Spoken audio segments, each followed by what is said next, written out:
Hi everybody, Coach Elizna here from the Roy Fitness Academy. If you are somebody that sits in front of the desk the entire day, I bet you won't be able to balance on one leg with your eyes closed for more than 60 seconds. If you can't, then this video is for you. We are going to go through a few balance exercises that is pretty simple. You can do it at home and this will improve your balance. Remember, balance declines as we age, and if you don't actually practice or do balance exercises, you are at high risk for falls. So join me in this video and challenge your balance. There are three major things that affect our balance. The first being our joint feedback or joint receptors. We call it proprioception, which means where is my joint in space and can my joints give the feedback message to my brain. So if you had any previous sprains on the ankles, surgeries to the knees, surgeries to the hips, and those joint receptors can't communicate well with the brain, your balance will be affected and it will be difficult for you to stand on one leg. Also, if you are on an unfamiliar or unstable surface like grass or a weird terrain, it will be more difficult for those joint receptors to give the message to the brain. Right. Secondly is our ears. Our ears are responsible for balance. So when we move our head in different directions and positions, the fluid in our ear moves, the hair receptors in our ear move, and therefore that affects our balance. And then thirdly, our eyesight. If you can't see because you have poor eyesight, or it's dark, or you close your eyes, the balance will be more difficult. So in all of these exercises that we're going to do today, we want to apply all three of this. So unstable surface, we want to close our eyes, and we want to move our head to make sure we are working on all three components of balance when addressing your balance. Enjoy! So for exercise number one, you can use a ball or a balloon, something that's not too heavy in weight and can easily be thrown. We want to stand in tandem stance, so one foot in front of the other. Choose any foot in the beginning and you'll swap them around later on. You're going to throw the ball against the wall on your right hand side, so you'll be facing forward. The wall is on your right hand side. You'll be throwing the ball against the wall, and I want you to move your head and your eyes follow the movement of the ball. So you are in tandem stance, one foot in front of the other, and we're just going to start simply by throwing and catching the ball while trying to hold your balance. If it's a challenge, start with simply just standing in tandem stance, holding onto the wall and doing gentle head movement. This is a great point to start.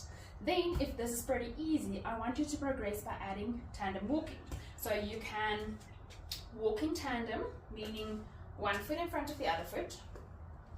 You can always hold onto the wall and make sure the wall is close by for a bit of support. And you can reverse walk, so moving backwards in tandem as well. If this is pretty easy, I want you to add throwing off the ball in tandem walking.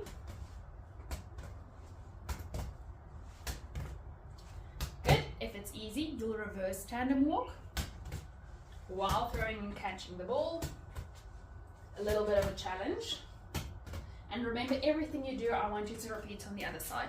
So whether that is starting with the tandem stance and just adding head movement, then throwing the ball and catching a little bit further away. Plain tandem walking. Hold on if you need to, reverse tandem walking, and then once again throwing the ball while tandem walking, adding head movement. Good, so that's one exercise that's pretty simple, but you can progress or regress it in 4 different ways. It's not going to take you more than 5 minutes, but it will make a massive difference in your dynamic balance. Right, exercise number 2 is static balance, which means we will be standing still and not moving as much as the first exercise.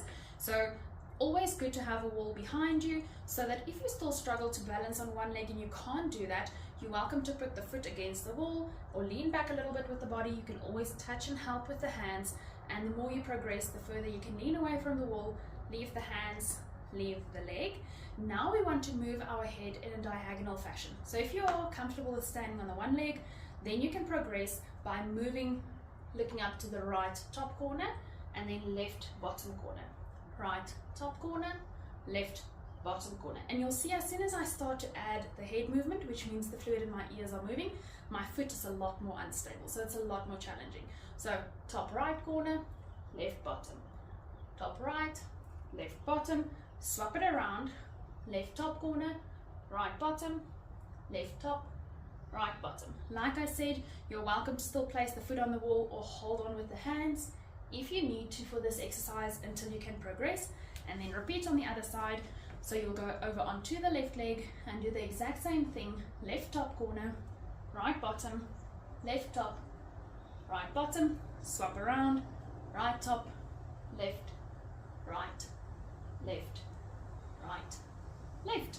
There you go. Super easy static exercise that you can do in between your work day at your desk. Doesn't take a lot of your time. Right, exercise number 3 is a little bit more complicated, but nice and functional. We want to check the balance on a single leg and make sure we add a dynamic movement, but we also in this motion check our hip stability and coordination. So we're going to do a single leg RDL. So balancing on the one leg, you want to reach backwards with that leg, lean forward with the body, come back up and drive that knee up again while holding the balance. You want to ideally do a few repetitions in a row. Always great to have the wall nearby if you need to hold on, or a chair in front of you if you need a bit more support. So you want to lean back and come up. Lean back, straight back, come up. Good, and do the same on the other side. So leg starts from the top, lean back with that leg, straight body coming forward, and drive the knee up. Definitely a little bit more advanced, but great to challenge yourself.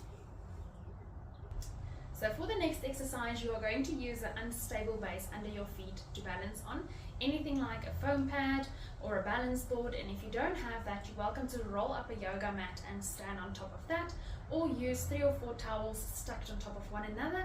You're welcome to do it outside on the grass, and you can even use a cushion that you're going to put on the floor. So these exercises are generally best to do bare feet, because then the foot muscles can actually work and give you that stability. We are going to start simply by just balancing on one leg on the foam surface, right? Welcome to hold on to the wall, or like earlier, place your foot against the wall for a bit more support. If this is pretty easy and comfortable for you, we want to progress by closing the eyes. Now this is generally very difficult, so you can close the eyes, and as soon as you lose the balance, open them, regain your balance, and close the eyes again, and do that on both sides. So on the other side, you start on the unfamiliar or foam surface, just balancing on one leg. Good. This is pretty easy. You'll progress by closing the eyes, open them as soon as you feel like you're going to lose the balance, just regain your balance, close them again. If this is too difficult, just do it on a normal surface with your eyes closed and practice that.